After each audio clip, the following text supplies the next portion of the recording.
শুক্রবার জুমার দিনে এমন একটি বিশেষ সময় রয়েছে যে সময়টাতে বান্দা যদি আল্লাহ সুবহানাহু ওয়া তাআলার কাছে কোনো বৈধ প্রার্থনা করে তাহলে মহান মালিক সাথে সাথে তার প্রার্থনা কবুল করে নেন। সুবহানাল্লাহ, সুবহানাল্লাহি ওয়া বিহামদিহি, সুবহানাল্লাহিল আযীম।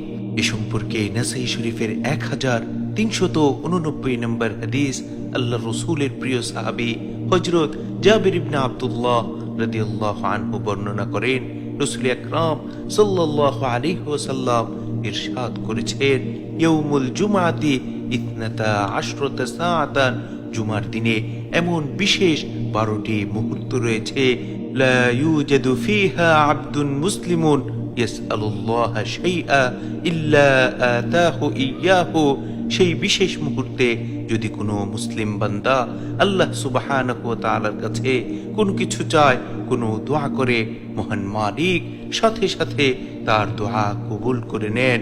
ফালতামিসুহা আখির সাআতিন বাদাল আসরি, সুতরাং তোমরা সেই 12টি মুহূর্ত আসরের পর থেকে অনুসন্ধান করো, তালাশ করতে থাকো।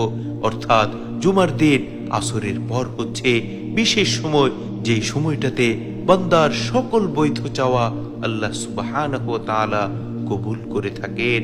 সুবহানাল্লাহ, সুবহানাল্লাহি ওয়া বিহামদিহি, সুবহানাল্লাহিল আযীম। এজন্য আমাদের প্রত্যেকের উচিত হচ্ছে জুমার দিন আসরের পরে জিকির আজগারে মশগুল থাকা, বেশি বেশি দোয়া করা। কেননা আমাদের প্রত্যেকের জীবনেই অনেক অপূর্ণ চাওয়া রয়েছে, সেই চাওয়াগুলো মহান মালিকের সামনে উপস্থাপন করা, আল্লাহ তাবারক ওয়া তাআলার কাছে খুলে বলা। তাহলে ইনশাআল্লাহ অবশ্যই মহান মালিক আমাদের দোয়া কবুল করবেন। আল্লাহ সুবহানাহু ওয়া তাআলা আমাদের সকলের মনের নেক বাসনাগুলো পূরণ করে দিন। আমিন।